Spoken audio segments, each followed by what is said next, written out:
ভাবুন তো, এই ছেলেটাকে তার নিষ্ঠুর বাবাই বন্দি করে রেখেছে কুকুরের খাঁচাতে। হ্যাঁ, আজকের গল্পটা এমনই। ওর নিষ্ঠুর বাবা ওর উপর খুবই নির্যাতন করত, এমনকি প্রতিদিনের খাবারও তাকে দেওয়া হতো না। দিনে দিনে নিঃশেষ হয়ে যাচ্ছিল ছেলেটি তার নিষ্ঠুর বাবার কাছে বলে সে এমন জীবন আর সহ্য করতে পারছে না। কিন্তু তখন তার নিষ্ঠুর বাবা বলে, এটা তোমার একটা পাপের শাস্তি, তাই তোমাকে খাঁচায় থাকতে হবে। তবে সত্যিটা হচ্ছে, মহান সৃষ্টিকর্তার নামে ওই লোকটি কেবল ওর উপর অত্যাচারই করেছে। তো কথা হচ্ছে, নিষ্পাপ বাচ্চাটি তার নিষ্ঠুর বাবার কাছ থেকে কি মুক্তি পাবে, নাকি তার সারাটা জীবন এই কুকুরদের সাথেই থাকতে হবে? তো সম্পূর্ণ গল্পটা দেখার জন্য অনুরোধ রইল। এই সাইকোলজিক্যাল মিস্ট্রি থ্রিলার মুভিটার নাম হচ্ছে ডগম্যান। মুভিটার IMDb রেটিং হচ্ছে 6.8 আউট অফ 10। এটি মূলত একটি ফ্রান্সের মুভি। তো হাই, আমি একজন অপরিচিত ব্যক্তি এবং AIS মুভি রিভিউ চ্যানেলের নিউ এপিসোডে আপনাকে স্বাগতম। গল্পের শুরুতে আমরা ডগলাস নামের একজন ব্যক্তিকে দেখতে পাই।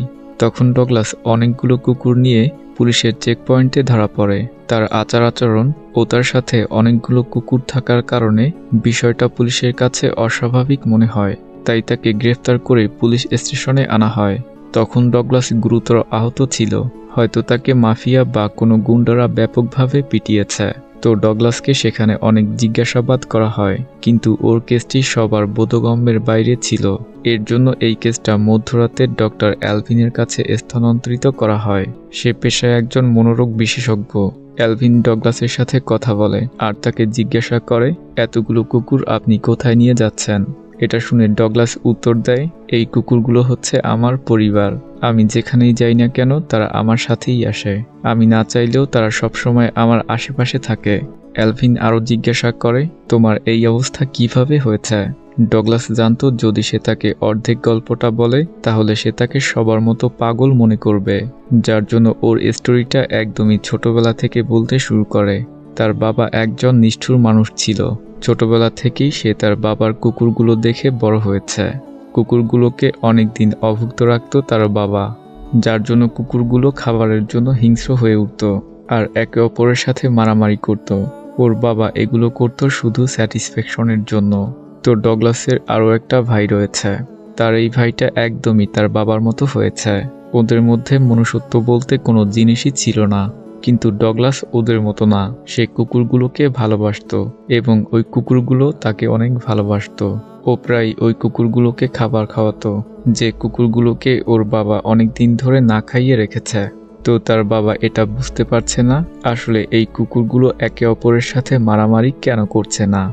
এর কারণ হচ্ছে ডগলাস তো ওই কুকুরগুলোকে পালিয়ে পালিয়ে খাবার খাওয়াতো, তাই তারা মারামারি করছে না। তখন ওর ভাই কুকুরগুলোকে খাবার খাওয়াতে দেখে ফেলে।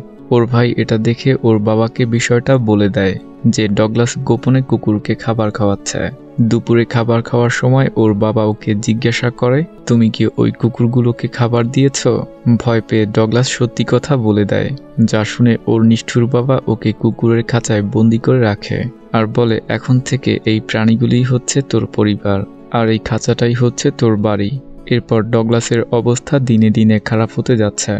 ডগলাসের মা ওকে হেল্প করতে চেয়েছিল, কিন্তু সে তার স্বামীর জন্য ওকে হেল্প করতে পারে না। একদিন ডগলাস দেখে তার মা তাদেরকে ছেড়ে চলে যাচ্ছে, মানে সে এত অশান্তির মধ্যে আর থাকতে চাচ্ছে না। ডগলাস অ্যালভিনকে বলে, আমি কখনো স্কুলের বিল্ডিং দেখতে পাইনি। আমার খাঁচাতে কিছু ম্যাগাজিন পড়েছিল, যেগুলো দেখে আমি হালকা লেখাপড়া শিখেছি। অ্যালভিন এটা জেনে অবাক হয়ে যায় যে ডগলাস বেশ কয়েক বছর ধরে ওই খাঁচাতেই বন্দি রয়েছে। সে ঠিক কত বছর ওই খাঁচাতে বন্দি ছিল সেটা সে মনে রাখতে পারেনি। তার মায়ের চলে যাওয়ার জন্য ডগলাসকেই দায়ী করছে তার বাবা। দিন শেষে এখন ডগলাসের অবস্থা আরও খারাপ হয়ে গিয়েছে। ডগলাসের ভাই ডগলাসকে বলে, তুই আমাদের পরিবারের জন্য অভিশাপ, তোর একমাত্র সাজা হচ্ছে মৃত্যু। অ্যালভিন ওকে বলে, তারা যেহেতু তোমাকে খাঁচায় বন্দি করে রেখেছিল, তো সেখান থেকে তুমি কিভাবে বের হলে? একদিন একটা কুকুর কিছু বাচ্চার জন্ম দিয়েছিল আর আমি ওই বাচ্চাগুলোকে তাদের বদনজর থেকে লুকিয়ে রেখেছিলাম। তবে একদিন আমার ভাই ওই কুকুরের বাচ্চাগুলোকে দেখে ফেলে আর ওই খবরটা আমার বাবাকে জানিয়ে দেয়। তো তো এই খবর শুনে ওর বাবা ওই বাচ্চাগুলোকে মারতে আসছিল। এটা দেখে আমি তাদেরকে বাধা দেওয়ার চেষ্টা করি। তখন ওর বাবার হাতে বন্দুক ছিল। বারবার বলা সত্ত্বেও ডগলাসের বাবা কোনো কথা শোনেনি। এরপরে ওর বাবা রেগে ডগলাসের উপর গুলি করে। ভাগ্য ভালো থাকার কারণে গুলিটা ডগলাসের হাতে গিয়ে লাগে। গুলি লাগার কারণে ওর একটা আঙ্গুল কেটে যায়। গায়ের রথ ছেড়ে দিয়ে ডগলাস মাটিতেই শুয়ে থাকে। এ কেমন বাপ ভাই! ওকে কোনো প্রকার সাহায্য না করে তারা দাঁড়িয়ে দাঁড়িয়ে দেখতে থাকে। আর ওর ভাই ওকে একটা রুমাল দিয়ে সেখান থেকে চলে যায়। ডগলাস যেহেতু এত বছর এই কুকুরদের সাথে থেকেছে, তাই ও ওই কুকুরগুলোর সাথে কথা বলতে শিখে গিয়েছে। ওদের মধ্য থেকে একটা কুকুরকে পুলিশের গাড়ি দেখিয়ে বলে, আমার এই কাটা আঙ্গুলটা নিয়ে তুমি এই পুলিশের গাড়ির কাছে যাও আর পুলিশকে এখানে নিয়ে আসো। এই কুকুরটা তার বুদ্ধিমত্তা ব্যবহার করে ওই পুলিশের কাছে গিয়ে কাটা আঙ্গুলটা দেয়, যার পরে পুলিশরা কুকুরটাকে পিছু করে ডগলাসের বাড়িতে চলে আসে আর ওকে খাঁচায় বন্দি দেখে এমার্জেন্সির জন্য হাসপাতালে ফোন করে। এরপরে ডগলাসের বাবা ও ভাইকে পুলিশ অ্যারেস্ট করে নেয়। ডগলাস অ্যালভিনকে বলে, ওই দিনটা আমার জীবনের সবথেকে সুন্দর দিন ছিল, কিন্তু এর থেকে আরও ভালো হতো যদি ওই গুলিটা আমার কলিজা ভেদ করে বেরিয়ে যেত। ডাক্তার তাকে বলেছে তার হাড় ধীরে ধীরে ভঙ্গুর হয়ে যাচ্ছে, এর জন্যই ও হাঁটতে পারছে না। অর্থাৎ এর মানে হচ্ছে ও একজন সাধারণ ব্যক্তির থেকে খুবই কম সময়ে বাঁচবে। এত বড় অপরাধ করার পরও ডগলাসের বাবার 20 বছরের জেল হয়েছে আর ওর ভাইকে 12 বছরের জন্য সাজা শোনানো হয়। অন্যকে খাঁচায় বন্দি করা মানুষটি যখন নিজেকেই খাঁচায় বন্দি অবস্থায় দেখে এটা সহ্য করতে পারে না ওর বাবা, আর 2 বছরের মধ্যেই তার বাবা আত্মহত্যা করে। অন্যদিকে ওর ভাইকে ভালো ব্যবহার করার জন্য 4 বছরের সাজা কমিয়ে দেওয়া হয়েছে। সে 8 বছর পরে জেল থেকে মুক্তি পেয়েছে। ওর আবার ভালো আচরণ, হায় হায় কয় কি! কিন্তু ওর আনন্দটা বেশিক্ষণ স্থায়ী হয়নি, কারণ বাইরে আসার সাথে সাথেই ওই কুকুরগুলো দল বেঁধে তার ভাইকে আক্রমণ করে আর একদমই জীবিত মেরে ফেলে, যেটা তার প্রাপ্য ছিল। অ্যালভিন আবারও জিজ্ঞাসা করে, তোমার এই অবস্থা কে করেছে? কার জন্য তুমি এই শহর থেকে পালাতে যাচ্ছিলে? এরপরে আমাদেরকে আরেকটা ফ্ল্যাশব্যাক দেখানো হয়। তখন আমরা একটা ছেলেকে দেখতে পাই। ছেলেটা মূলত ডগলাসের সাথে দেখা করতে এসেছে আর ডগলাসকে বলে শহরে নতুন একটা গ্যাংস্টার এসেছে আর সে দুর্বল লোকদের কাছে চাঁদাবাজি করছে। প্রথম দিকে ওদেরকে টাকা দিতে আমাদের কোনো কষ্ট হয়নি, কিন্তু আস্তে আস্তে ওরা টাকার পরিমাণ বাড়িয়ে দিয়েছে, যার জন্য আমরা এখন টাকা দিতে পারছি না। গত সপ্তাহে আমি আমার খালার জিনিসপত্র বিক্রি করে ওদের টাকা শোধ দিয়েছি, কিন্তু আমাদের কাছে আগামী সপ্তাহের জন্য কোনো অবশিষ্ট টাকা নেই। ওদেরকে আমরা যদি টাকা না দেই তাহলে ওরা আমাদের ক্ষতি করবে। এটা শুনে ডগলাস বলে, ভয় পেও না, আমি তো আছি। তো পরের দিন আমরা ওই মাফিয়াকে দেখতে পাই। তো ডগলাস ইশারা করলে একটা কুকুর ওর বাড়ির ভিতরে চলে যায়। সাদা কুকুরটা গিয়ে ওই মাফিয়ার কাছে একটা ফোন দেয়। ও যখন ফোনে কথা বলতে থাকে, অন্য একটা কুকুর ওর প্রাইভেট পার্ট কামড়ে ধরে। তো এই অবস্থায় ওর জান তো বেরিয়ে যাচ্ছিল। তুমি যার কাছ থেকে ইচ্ছা তার কাছ থেকে চাঁদা নাও, কিন্তু ওই লন্ড্রি বয়ের কাছ থেকে কোনো চাঁদা নিতে পারবে না। আরও এই ডিলটা অ্যাকসেপ্ট করে নেয় আর বলে আমার কোনো লোক ওকে বিরক্ত করবে না। এটা বলার পর ওই কুকুরটা তাকে ছেড়ে দেয়। তো এই কাজের জন্য ডগলাস নতুন একটা শত্রু বানিয়ে ফেলেছে। অ্যালভিন আরও জিজ্ঞাসা করে, তোমাকে রেস্কিউ করার পর তারা তোমাকে একটা অনাথ আশ্রমে পাঠিয়েছিল, সেখানে তুমি কারোর সাথে বন্ধুত্ব করনি? যেটা শুনে ডগলাস বলে, আমাকে এক খাঁচা থেকে মুক্ত করে অন্য আরেকটা খাঁচায় ঢুকিয়ে দেওয়া হয়েছে। এখানে অনেক বাচ্চারা ছিল, কিন্তু তারা কেউ আমার সাথে বন্ধুত্ব করেনি, তাকে কেউ ভালোবাসেনি। এর কারণটা হচ্ছে তার পঙ্গুত্ব। এটা শুনে অ্যালভিন বলে, এত বছরে তুমি কাউকে ভালোবাসোনি?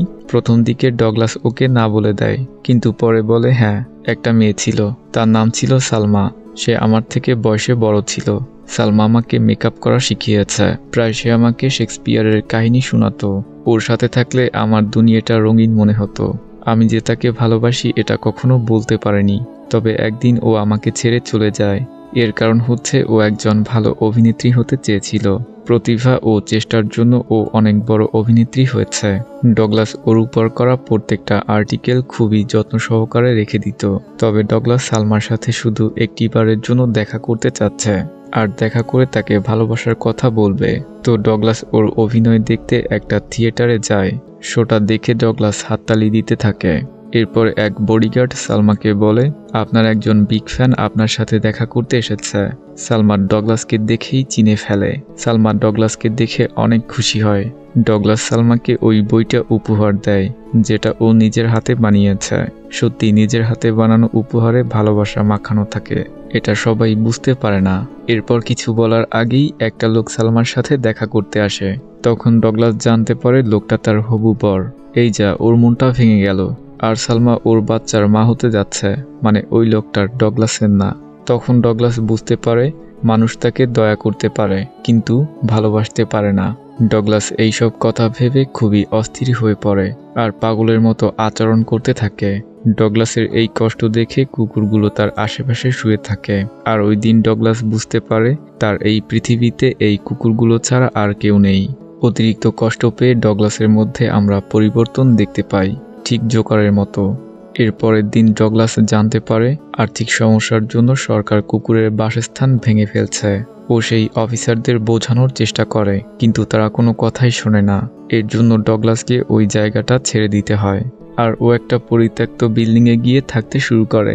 দুবেলা দুমুঠো খাওয়ার জন্য ডগলাস কাজের জন্য দাঁড়ে দাঁড়ে ঘুরতে থাকে, কিন্তু তার এই কন্ডিশন দেখে কেউ তাকে কাজ দেয় না। ডগলাস ওই দিন বুঝতে পারে বিপদের সময় কেউ সাহায্য করে না। অনেক কষ্ট করে ডগলাস একটা বারে স্টেজ পারফরমেন্স করার কাজ পায়। যেহেতু ডগলাসের কুকুরগুলো তার কথা শুনতো, এর জন্য ডগলাস ওই কুকুরগুলোকে দিয়ে রাতে ধনীদের বাড়িতে চুরি করাতো। তো শহরের চুরি বেশি বেড়ে যাওয়ার জন্য যখন পুলিশ এই বিষয়টা ইনভেস্টিগেশন করে, তখন এক কর্মকর্তা সিসি ক্যামেরাতে ডগলাসকে দেখতে পায়। এটা দেখে ও ডগলাসকে সন্দেহ করে। ওর সন্দেহটা সঠিক হয় যখন ও দেখতে পায় ডগলাস গহনা পরে স্টেজে পারফরমেন্স করছে। এই লোকটা ডগলাসের কাছে গিয়ে বলে, এই চুরিতে আমি অংশ চাচ্ছি। মানে ও ডগলাসের কাছে ভাগা চাইছে। যেহেতু ডগলাস আসলে লোভী ছিল না, তাই ডগলাস ওকে সবকিছু দিয়ে দেয়। কিন্তু ওই পুলিশ অফিসার যাবার আগে ও ডগলাসকে পাগল, প্রতিবন্ধী এগুলো বলে ক্রিটিসাইজ করে। এটা শুনে ওর রাগ হয়ে যায় আর ওর ইশারায় ওই পুলিশটাকে কুকুরগুলো সেখানেই মেরে ফেলে। আমি কাউকে মারতে চাইনি, কিন্তু পরিস্থিতি আমাকে সেটা করতে বাধ্য করেছে। আসলে পরিস্থিতি সব সময় অনুকূলে থাকে না। এরপরে এমন একটা ঘটনা ঘটে যেটা আমি অ্যাকসেপ্ট করিনি। মনে আছে ওই মাফিয়া ডনের কথা? গতকাল ও আমাকে খুঁজতে খুঁজতে আমার বাড়িতে চলে এসেছে। তখন আমরা দেখতে পাই ওই মাফিয়া সেই ছেলেটিকে মেরে ফেলেছে। আর ওর পরবর্তী টার্গেট হচ্ছে ডগলাস। ডগলাস যখন গুলির শব্দ শুনতে পায়, তখন ওর কুকুরগুলোকে ও লুকিয়ে থাকতে বলে। আর ডগলাস একে একে ওদের সবাইকে মারতে থাকে। মানে ওর পিঠ দেয়ালে ঠেকে গিয়েছে, এখন তাকে সামনের দিকে যেতেই হবে, তাতে যাই হোক না কেন। একদমই শেষে ডগলাসের ইশারায় কুকুরগুলো ওই মাফিয়াটাকে জীবন্ত খেয়ে ফেলে। এরপর সেখানে পুলিশ চলে আসে। এতগুলো খুন হয়েছে আর সেখানে শুধু ডগলাসই বেঁচে আছে। এটা দেখে পুলিশ তাকে জিজ্ঞাসাবাদের জন্য স্টেশনে নিয়ে আসে। আমি জানতাম আমি চলে যাওয়ার পরে কুকুরগুলোর প্রতি কেউ খেয়াল রাখবে না, তাই ডগলাস এই শহর থেকে ওই কুকুরগুলো নিয়ে পালিয়ে যাচ্ছিল। তখনই চেকপয়েন্টে ওই পুলিশ অফিসার আমাকে ধরে ফেলেছে। আর এখন আমি আপনার সামনে বসে আছি। এভাবেই ও অ্যালভিনকে তার জীবনের গল্প প্রথম থেকে শেষ পর্যন্ত বলে দেয়। তার জীবনের গল্প শুনে অ্যালভিন বলে, আপনি কেন আমাকে এগুলো বলেছেন? এটা শুনে ডগলাস বলে, আমাদের মধ্যে একটা ব্যাপার কমন আছে, সেটা হচ্ছে ব্যথা। আসলে অ্যালভিনের স্বামী তাকে ডিভোর্স দিয়েছে। অ্যালভিন বলে, আইনগতভাবে আমি যতটা পারি তোমাকে ততটা সাহায্য করব, বাকিটা দেখা যাক কি হয়। এরপরে অ্যালভিন সেখান থেকে চলে যায়। আর আমরা তখন দেখতে পাই তার কুকুরগুলো থানার সামনে বসে আছে। এরপর ওই কুকুরগুলো থানায় আক্রমণ করে ডগলাসকে মুক্ত করে নেয়। নেক্সট দৃশ্যে আমরা দেখতে পাই ডগলাস একটা চার্চের সামনে গিয়েছে আর সেখানে গিয়ে তার সৃষ্টিকর্তাকে বলছে, আমি আমার সকল পাপ স্বীকার করছি, এবার তুমি আমার বিচার করো। এটা বলে ও রাস্তায় লুটিয়ে পড়ে, অর্থাৎ ডগলাস এখানেই মারা গিয়েছে। তখন আমরা দেখতে পাই ওর কুকুরগুলো ওকে চারদিক থেকে ঘিরে রেখেছে। এই মুভিটা থেকে আমাদের তেমন কিছুই শেখার নেই, কিন্তু কুকুর সত্যি একটা বিশ্বস্ত প্রাণী। ওরা ওর মালিকের জন্য জীবনও দিতে পারে। আর এটা তো আমরা সবাই বেশ ভালো করেই জানি, ডগলাসের বাবা তার সাথে যা করেছে তা একদমই কাম্য ছিল না। তার শৈশবটা অন্য 10টা ছেলের মতো হতে পারত। তো এই স্টোরিটা কেমন লেগেছে কমেন্টে আমাকে জানাতে পারেন। ভালো থাকবেন, আল্লাহ হাফেজ।